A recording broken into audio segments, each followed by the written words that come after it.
Welcome to the 1970s through 1980s and more Culture Explainer by Diana Garcia and Taylor Hornedo. Design in this time period was known as a reaction and breakaway from modernism. But what did modernism look like? A quick overview. Modernism focused on organic and geometric forms, craft, clean, aesthetic, and a particular focus on form follows function. Some words used to describe it was techno, retro, punk, grunge, pop, disco. There was never really one word used to describe this time period. The postmodernism movement was made up of mainly young designers who had been taught by modernist teachers, stepping away from traditional theories and concepts of graphic design. They wanted to break away from the international style that they had been taught.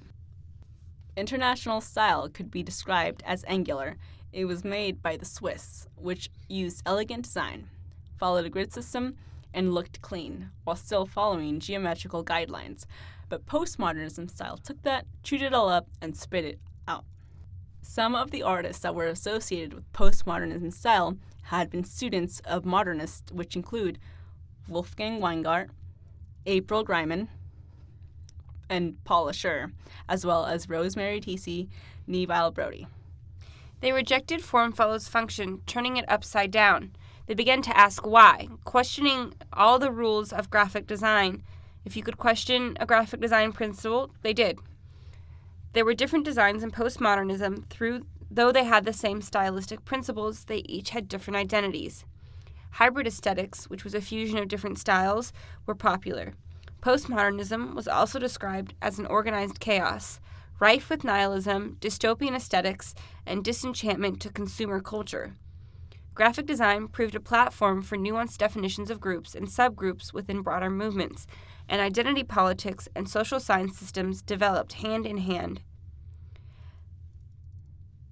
By the time the 1970s came around, the term graphic designer, coined by William Dwiggins, had long become normal nomenclature to describe the profession. But graphic design wasn't just about posters, ads, and other ephemera.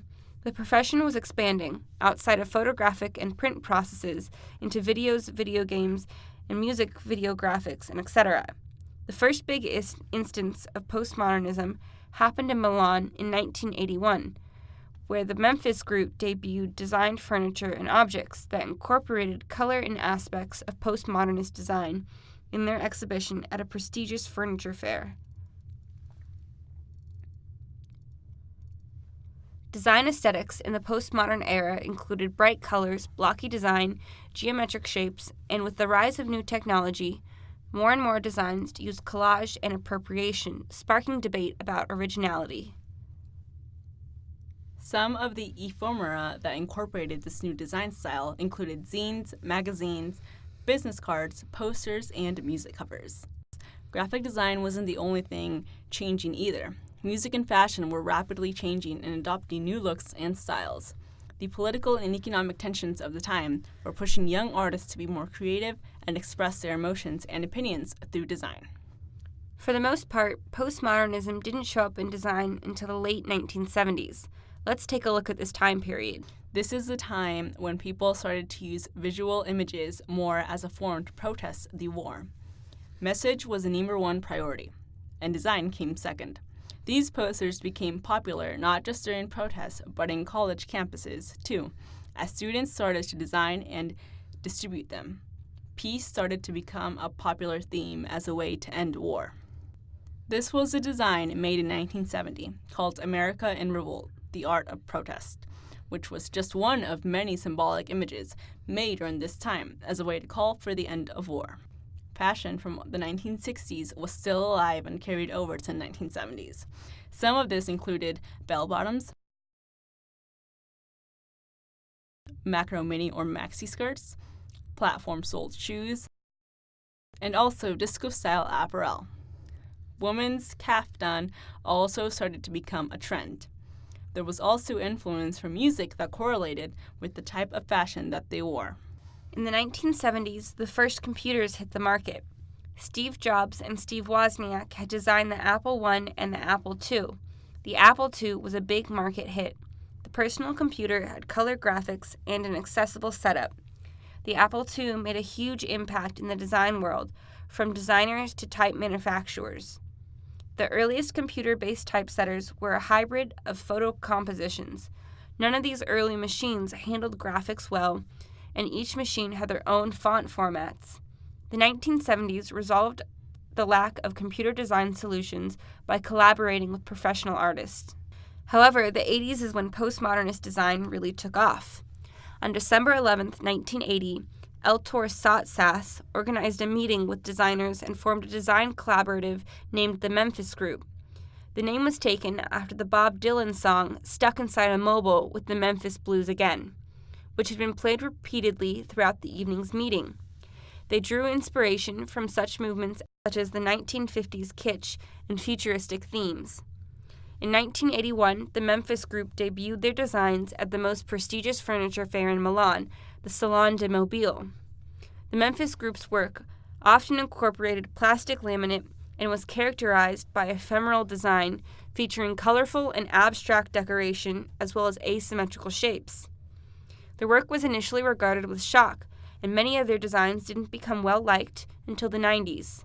Memphis was a reaction to the austerity of modernism, and like many postmodern designers, rejected the old and intentionally designed against everything that had been understood about graphic design.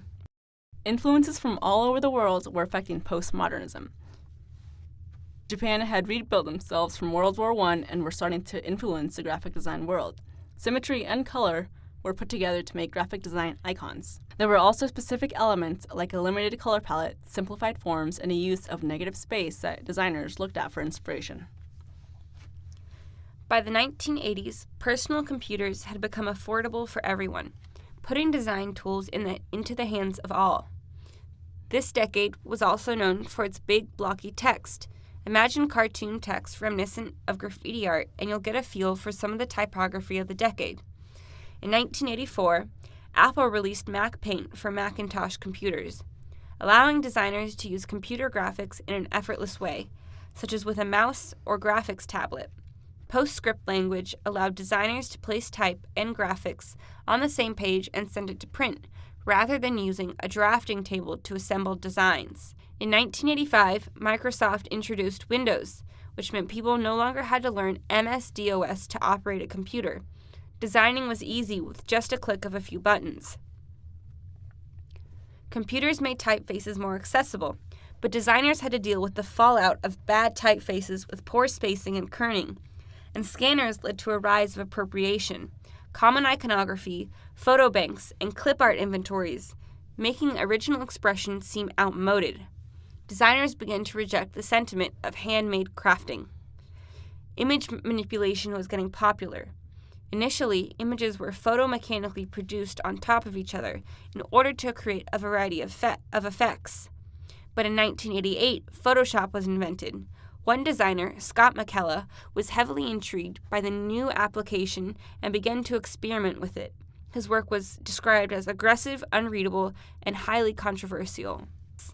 Techno style was one of the many styles that flourished in the 1980s, often described as pessimistic and anti-utopian, depicting hyper-realistic post-human landscapes and aesthetics. Gone was the unwavering faith and progression that had been the characteristic of modern style since the Industrial Revolution. Techno style was also described as metallic, hard-edged, robotic, and very electronic. It was highly associated with the synthetic and artificial movement of postmodernism. The term post-human also emerged as a way to describe the ever-growing cyberculture of using electronics or machinery to make design. In terms of music, 1980s gave rise to many musicians that we know today, including Michael Jackson, Bon Jovi, and Madonna. It also is when MTV was born as a music channel, along with their logo that has kept the same design that we see today, though it has incorporated different stylistic forms and decorative elements with time. Hip-hop was born in this era, and its music style focused mainly on appropriation and sampling. Like graphic design, it couldn't be easily exhausted of material. In the 80s, the punk scene was also born. Like pop, punk didn't conform, except it took nonconformism to the extreme with dark and ghoulish tones. Dyed and shaved hair, baggy torn clothes, and anything that pushed the line of what was considered acceptable could be found on the scene. The most important aspect of punk is the DIY culture. On par with most postmodernist design, punk rejected mainstream ways and turned to a handmade, do-it-yourself style. Collage was huge, and carefully calculated anti-design aesthetics flooded the scene. Punk style can be described as organized chaos or deconstructed design. Zines and other underground publications were popular ephemera at the time. An unhealthy heroin look found its way into magazines and fashion, and would later be a contributing factor to the heroin chic photographic style of the mid-90s. The angry punk attitude was a reaction of frustration to the political and cultural climate of the time. 1980s dealt with a lot of political problems, which included oil shortages, global tensions, and credit-based consumerism, known as light capitalism. To counteract this, designers turned to the creative world and design. Consumerism was thriving, and designers followed now more than ever the disregard for rules, ignorance of grids, and the free expression to design posters the way they wanted it. Due to the 1970s energy crisis, the price of oil had peaked beginning in 1980, but it significantly dropped by 1983. Guest workers and immigrants were not welcome. The effects of late-stage capitalism was brought into focus by new economic policies. Tensions seemed high as citizens in the U.S. were in disagreement with their government. Because of the political issues, graphic design was still used as a tool for change and spreading information. In the 1980s, the AIDS epidemic reached crisis levels. Gay men and women were falling ill at alarming rates, and it seemed like the government didn't care. Successful political campaigns were launched by well-organized designers and artists to bring awareness to the issue and voice unrest about how the government and President Reagan were handling it. Post-structuralism criticized the notion of history as a narrative because it favored the wealthy and powerful. People started to have different attitudes and opinion. It emerged during this time because there was also post-structuralism thought that happened relating to critical thinking and philosophy that also reached the art, design, and architecture world. Though political tensions were high, there seemed to be a light at the end of the tunnel, or in this case, at the end of the 1980s, when the Berlin Wall fell and the Cold War ended. There was hope for a better future and a good political change was happening. Advertising and branding were changing rapidly as well. There were magazines that started to advertise different types of styles and companies. They also started to incorporate the use of pastel colors that reached fashion. Board games and Rubik's Cubes started to become well-known during this time. Companies advertised their brands like Apple, who had a very colorful logo at the time. Sign over substance became an important aspect of branding and emphasized the selling of a brand over a specific product, in turn, a selling of a lifestyle. A good example is the famous Michael Jordan silhouette used to sell Air Jordans. It captures the magic of Jordan's athleticism, and that magic is considered transferable when that logo is put on a product. Another good example is Nike, who revolutionized their swoosh logo and Just Do It slogan. That was their identity, and it came first, making awareness to their brand, which they could then apply to not just shoes, but apparel, merchandise, and ephemera as a form of spreading and advertising it. Graphic designers were responsible for doing this, creating logos and brands that could be recognizable on various platforms. This gave a company a life that could be carried out for years and even decades and helped in the selling of that product. All this reflected the no-logo movement that was a trend of branding in the late 80s and 90s. No logo didn't literally mean companies were foregoing logos in their branding, but instead were prioritizing selling the brand over the product. In 1999, Naomi Klein released her book, No Logo, criticizing the movement. Her theory was that an excess of corporate branding deprived people of a true public sphere. As the 90s rolled in and the age of the internet dawned, graphic design was about to undergo some big changes and move into the world of film and visual effects, putting an emphasis on digital media. However, postmodernism wasn't left behind and continues to have an influence on us today.